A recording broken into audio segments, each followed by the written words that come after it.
We're looking back at the big show at the NEC in October. What show was that then, Matt? It is the Motorhome and Caravan Show 2024. If you're listening to this, well, you might have been, you might not have done. Hopefully we have brought you a bit of a flavour of the show in some of our past podcasts.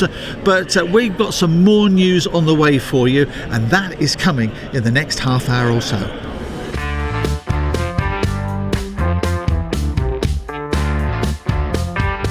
Welcome to the Motorhome Matt podcast.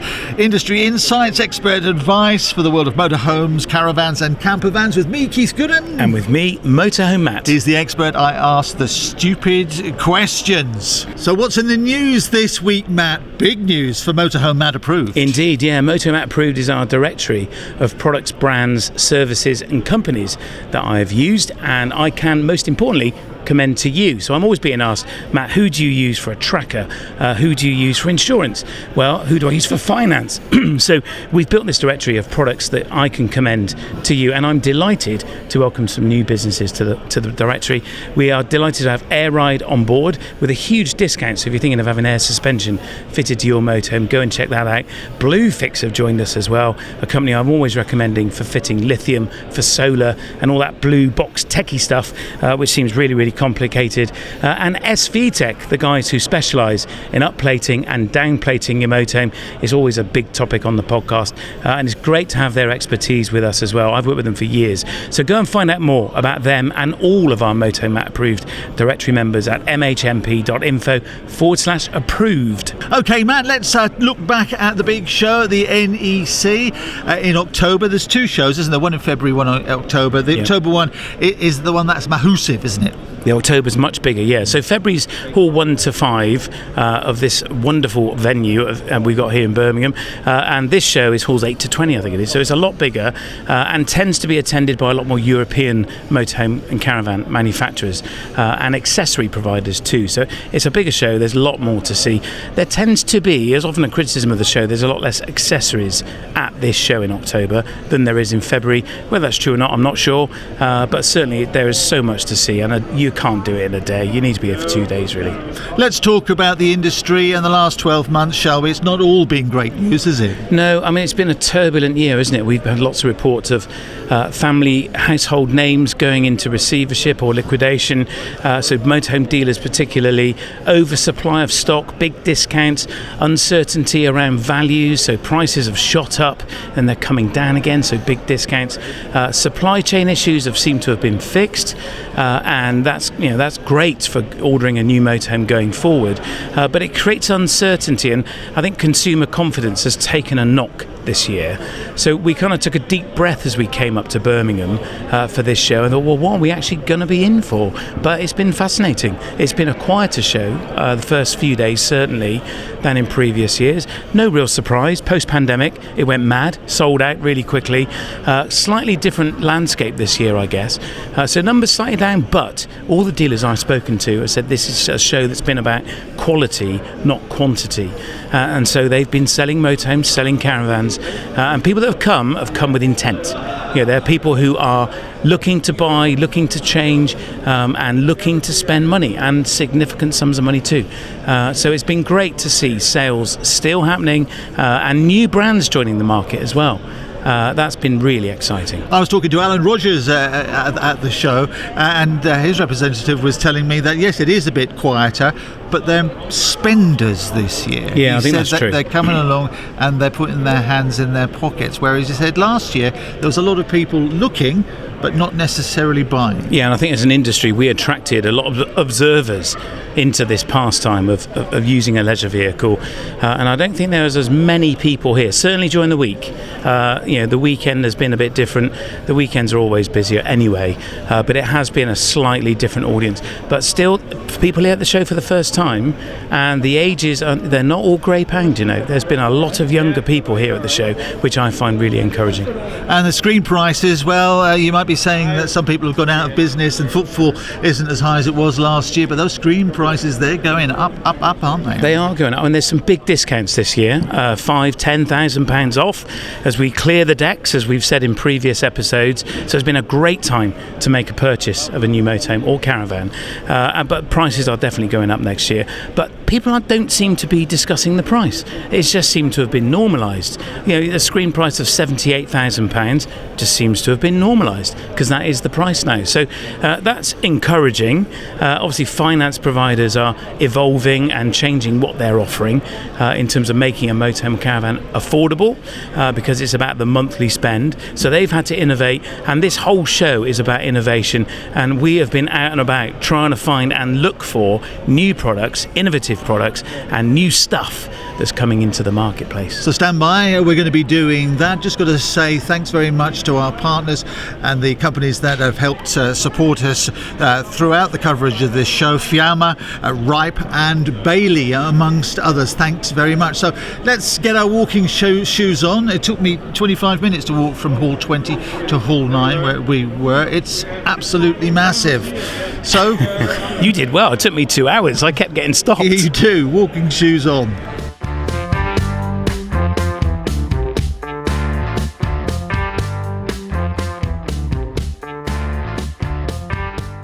Now, a few weeks ago, we released an episode on the EU Fourth Directive. This is a review of the driving licence regulations. You can see it on the podcast and on YouTube. And the Q&A became all about uplating and licensing changes that might be impacted on what we can drive in terms of the weight of our motorhome. And it caused a bit of a havoc in this young man's office. So Richard is here, and we're going to hear it from the horse's mouth. What's the latest? First of all, let me reassure all of our customers that SV Tech is going to be here for a very long time. Yes. Uprating is not going away. That is still there is still a legal requirement. If you are wanting to carry more weight in your motorhome, then you need to uprate it. That will always be the case. The difficulty came when the DVLA decided in July to change the policy slightly as to how they interpreted vehicle status. Now, vehicle status is an N1 or an M1 category, dependent on what vehicle it is. A motorhome is an M1 category. A van or horse box is N1. Now, the difficulty came was that when people were uprating to 3,850 kilos in their motorhome and they had M1 on their V5, when they sent their V5 to get changed, the DVLA said that they were not going to increase the revenue weight box on their V5. Now, the difficulty that led to was that every single weigh-in motion camera and every single enforcement officer, when they're weighing people off, is looking at the revenue weight figure on the V5. Which would mean they still consider you to be 3.5 tonne. They would consider to be 3.5 tonne. And if you're at 3.8, you are overweight in the officer's eyes. Exactly. And Okay. this isn't just a motorhome issue. This was a van issue, a horse box issue, a minibus issue, anything along those sort of lines. So somewhere in the DVLA, a policy interpretation was made that vehicle status also included tax class and weight. Now it doesn't. Okay. Now, the issue that we've got, obviously, is a number of people out there in the marketplace are suddenly thinking, quite, there's no point me uprating my van because I'm just going to get done anyway for being overloaded.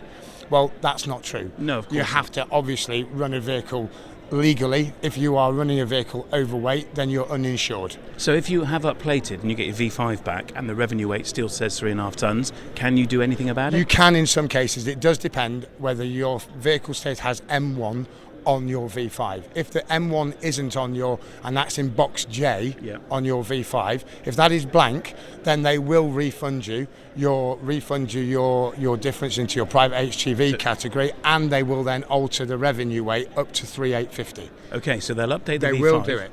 And this is the other issue. People are not paying less for being uplated. That's right. So if you're over 3.5 tonnes, the tax rate is only 165 quid a year. If you're 3.5 tonnes, it's 325, I think, at the moment. That's correct. Yeah. So the DVLA are currently not refunding you. They weren't for those vehicles whose revenue weight didn't change in that box. If they had the class M1 on there, they were not refunding people. By the same token, if people were coming down into private light goods from a private HGV, they were changing it and making people pay the higher tax fee. So it became across as a little bit of an interpretation and potentially a money-making exercise for the DVLA. Well, absolutely. So The fact is the DVLA haven't understood that this has a knock-on effect to the DVSA as well. And the DVSA is responsible, as you know, for vans, minibuses, horse boxes, everything like that. So the change that the DVLA have made will have an impact on the DVSA, and the DVSA now are going to carry out, I think, some internal checks to see whether this can actually be enforced by the DVLA. Now, you are campaigning hard to DVLA, who, let's face it, they're not interested. But you're campaigning to the DVSA, the SMMT, the trade body, and if need be, I know you're talking to your local MP. Yeah. Can we get this to Parliament? Does it need to go to the Minister of Transport? No, I don't think it will go that far. I think this will be solved internally between the DVSA and the DVLA. I think the policy will potentially just revert to as it was. So the interpretation will stay the same as it has always been since 2002. As opposed to the change that was made internally by somebody in July 2024 that then started affecting everybody within the marketplace. I've got it. Now, you've got an official statement that's come from SVTech and the board there. Do you want to give that to us? I will, if you don't mind. The DVLA obviously made a policy change in July 2024. This change affected tax classes on vehicles having a weight alteration until the field changed on the V5C. The policy change is currently being reviewed by the DVSA and other organisations due to the impact this may have on the operation of a vehicle and in particular on enforcement for weight infringements. Although this latest DVLA change has also had an effect of changes to tax class of certain vehicles, this does not affect the process or testing requirements for vehicle alterations and is unlikely to do so. Well, there we are. You heard it first here on the Motorhome Matt podcast. And when you've got an update, please report it into us. I will. And we will share it with our I will audience. let you know as soon as when we find out what the consultation with the DVSA and the DVLA has been. Fantastic. Richard, thank you very, very much.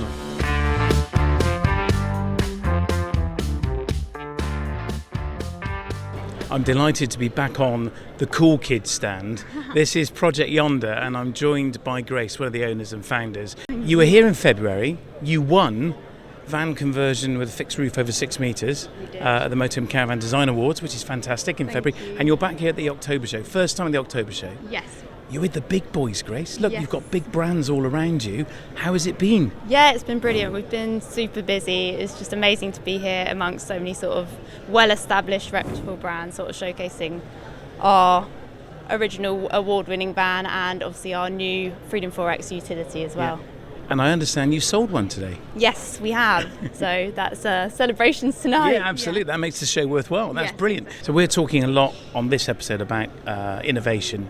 And your product is fundamentally, wholesomely innovative. Absolutely. Cork floors. And just, if you've not seen a Project Yonder van, make sure you come and have a look at one at a future show.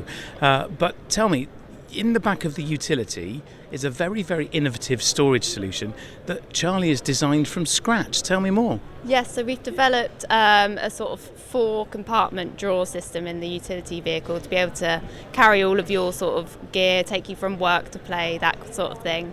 And we've developed a very innovative outdoor barbecue setup as well. It is really, really cool. I mean, a chap just walked by just then and said, well done, mate, Charlie, that's brilliant. Love your outdoor kitchen. So it's completely gas-free still, because obviously our vans are all gas-free. So it's an all-electric barbecue setup as well, which makes it even that little bit more innovative. And what are people saying about the screen price? Because your product is not a cheap entry-level price point, is it? No, but I think people understand the quality of the builds and obviously the quality of the chassis that they're built on as well. And all-wheel drive Mercedes Sprinter is obviously, in our opinion, best on the market. They'll go and go and go. So I think people sort of appreciate the quality. We've taken a lot of inspiration from the marine world. So the quality of the products we're using are just kind of next level to some of the other competitors. Yeah, that's a fair comment. I agree. And do you think you'll be back in February? Yes, we'll be back in February. I've managed to grab Charlie here on the Project Yonder stand. Thank you for letting me interrupt you. How are you? Yeah, very well, thanks. It's really good to see you. And congratulations, I understand you sold one this morning. We have, yeah. Now tell me, you were just sharing a story of someone you were showing around the van. What happened? Yeah, so a lovely lady from Wales that's currently selling her boat and house stepped into the van and actually burst into tears. Why? What did you do to her? I didn't do anything to her. It was the van that did something to her. What did it do? It just blew her mind. She literally just couldn't believe it. She fell in love with it? She just fell in love, yeah. Did you get a deposit? Not yet. Not yet. Why not? But she's going to be back in contact soon, so I bet she is. So she's got to sell the boat and the house first. Yeah. Well, this is the kind of effect you are having and your product is having on people. It's real. Thank you, yeah. Congratulations. It is amazing. I absolutely love it.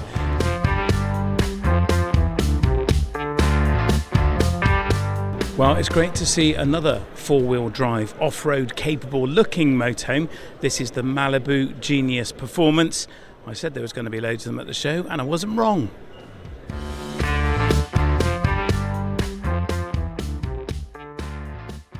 I'm here with a new exhibitor at the October Motorhome Caravan Show, all the way from Abergavenny. It's Kaktus, and I'm joined by Mags. Now, your van is vans are amazing.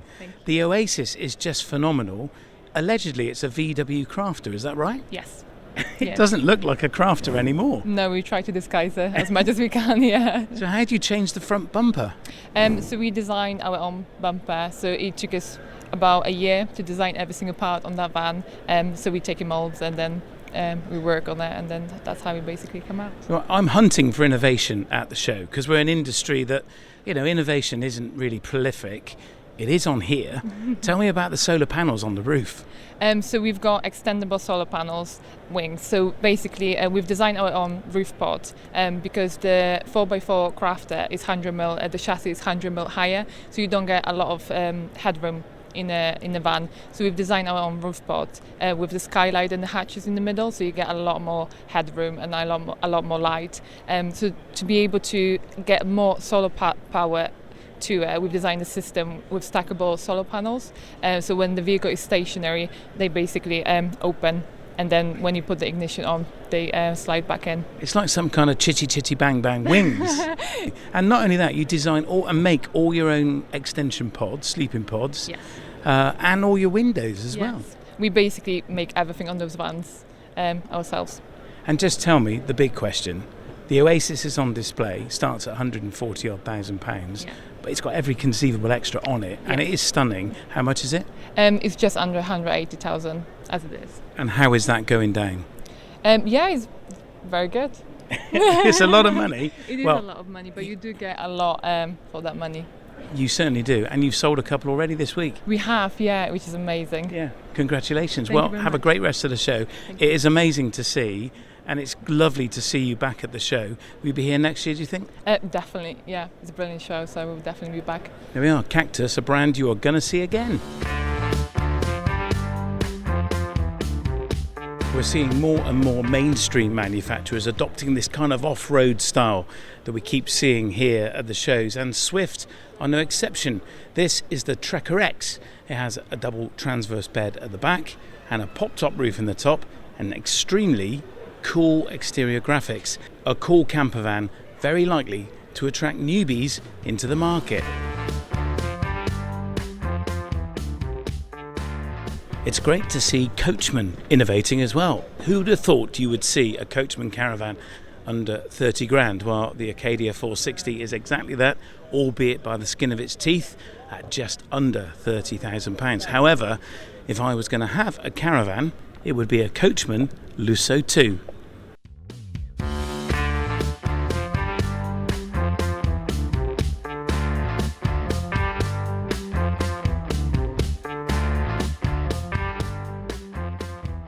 Keith, I found you. You're in an Adria Action caravan. What do you think? It's fantastic. Lovely little thing. Well, not so little, actually. I'm actually standing in the shower and the toilet here, and I noticed the window. You can see through it from both sides. So I was just worried that people might be able to see me peanuts.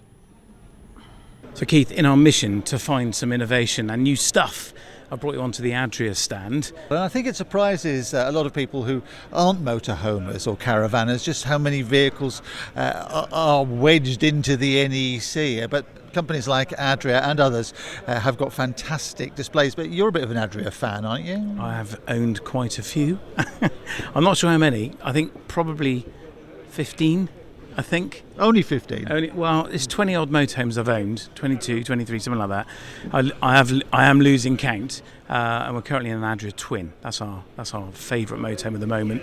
But I want to look at this one behind us, which is built for the very first time by Adria on the Volkswagen chassis. It's the Adria Compact. Now, we had a Compact years ago, and it was on the Fiat Ducato, and Adria have just launched this narrow-bodied model on the VW. So I'm just going to have a look, shall we? Let's have a look at this bad boy. Bad boy? Yeah. So this is the inside of the Adria Compact. This is the Max DL, launched here at the show on Tuesday. 94.5 grand. So that's with a manual gearbox and none of the extras.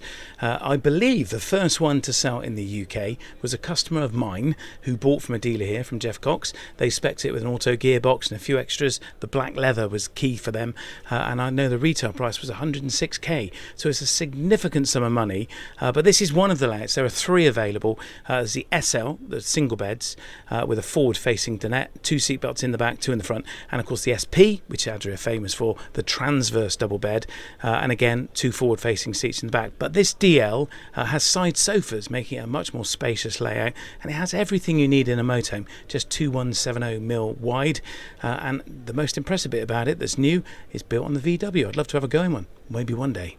So wandering around the Adria stand, I've wandered onto a bit of blue carpet, and Sun Living is back at the show, and I bumped into my good friend Gavin from Jeff Cox, a prolific Adria dealer. How long have you been an Adria dealer, mate? Oh, Matt, a long time. 2009.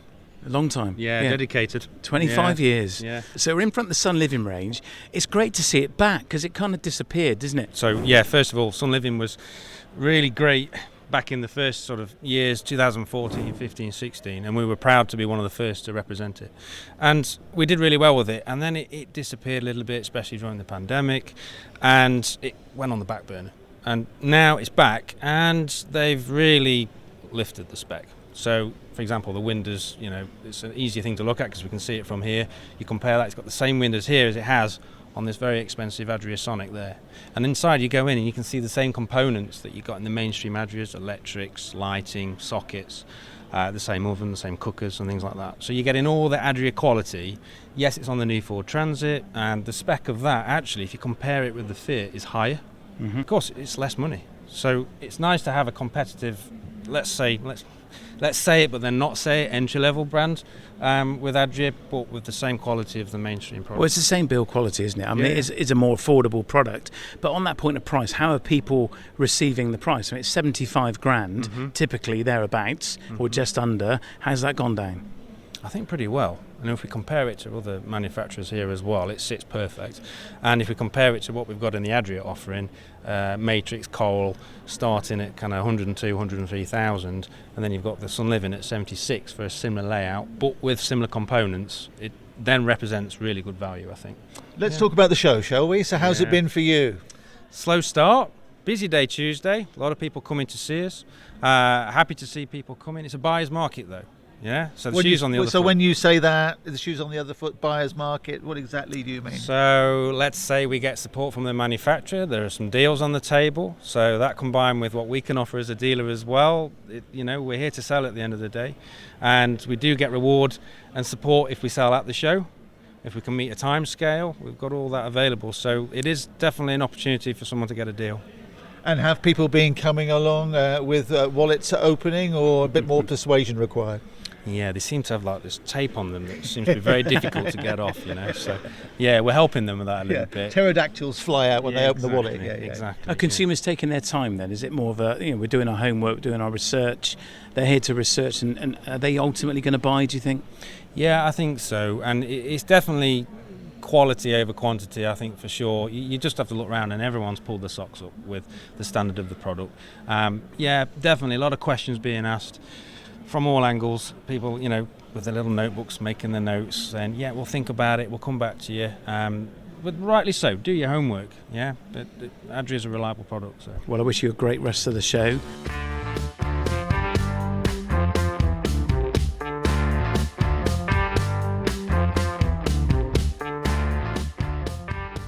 Matt, I was talking to somebody, a listener, the other day, and they were saying they're worried about getting insurance because they're over 70. Yeah, that's one of the things I love about Ripe. In fact, they'll insure people up to 80 and fully comprehensively too. So whether you're just starting out or you've been doing this for years, they've got you covered. And that's good peace of mind, isn't it? Especially for those who've been enjoying the motorhome lifestyle for a while and don't want to be limited by just getting older. Exactly, and if that sounds like something you need, then just click the link in the episode description to get 15% off your premium, or if you prefer, give them a call and say Motorhome Matt to get the same 15% off. Now, I heard a rumour that Carthago have been innovating with their electric supply system in the motorhome, giving you masses of freedom off-grid. So I'm joined by Larissa, who is the export manager for the UK market, and can you tell me a bit more about it? Sure, thank you.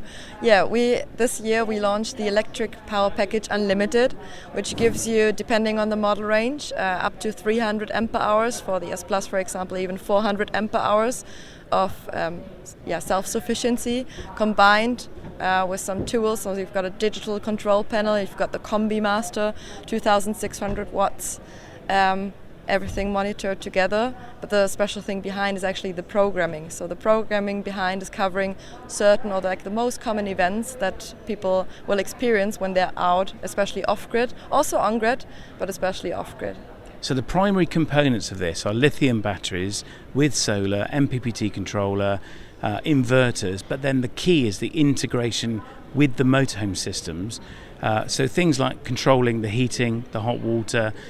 You were giving me an example earlier of leaving your dog in the motorhome for an hour whilst you're going shopping. Yeah. The control system will take care of the room temperature, is that right? Correct. And it will also show you for how much longer the system will be up and running in the event you're currently in. So for example, 5 more hours of power, depending on the heat outside, for example, yeah.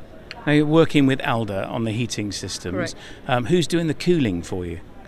Depends on, there's different, but for example the Truma air conditioning system is the one we factory fit. Yeah. That would be, for example, one of it, yeah. And you're one of very few manufacturers that are doing this at the moment anyway, at the factory, which I love. So you know, when your motorhome arrives, everything is integrated with your backing as well, because It's into the Carthago systems. But what does it cost? It's between 9,000 and 10,000 euros, depending on the model range. £8,500 and £9,500 for the bigger ones. And it's not available on the whole range, though. Just tell us which models it's available on. It's available on the Chic E-line, the Chic S Plus, and the Line for 2. Brilliant. So top of the range. Some of my favourite models. Well, it's a pleasure to be joined by Gary Brown from Premium Motorhomes. Gary, you're the sales manager at Premium, and you're here on a number of stands at the show. Just tell us which brands you're representing. We represent 4 brands in total. So we have Morello, Carthago, the stand that we're stood on now, and also Knaus and Weinsberg. All my favourite brands, I have to say. All German, all quality. On the Carthago stand, £150,000-250,000. Yes. That's a big ask. What does the consumer think of it? Are they selling?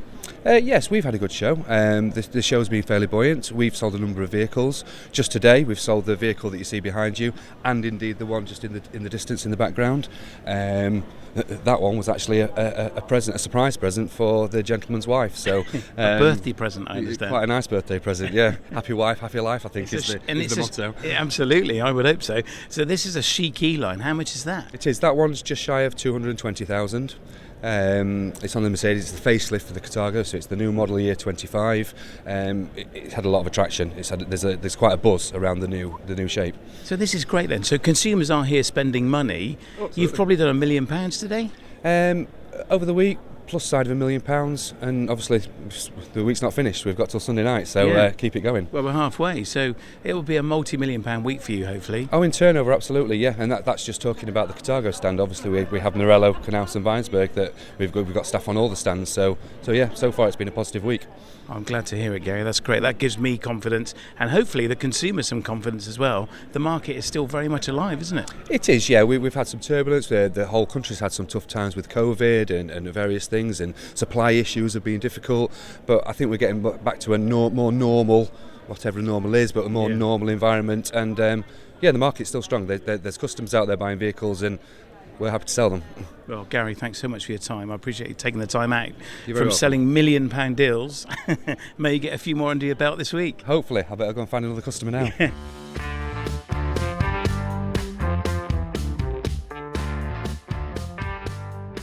Well, there you are. It's no surprise to have seen lots of off-road capable looking motorhomes and particularly camper vans, as I predicted. But a word to the wise, if you go genuinely off-road, you may not be insured, as we've reported before in the past. So do check with your insurer what your policy restricts you to doing. Next week, we are back at the NEC. We recorded so much content this week that we're going to split this episode into two. So we're back at the show next week with a look at some of the tech and new products being showcased at the show. I'll see you then.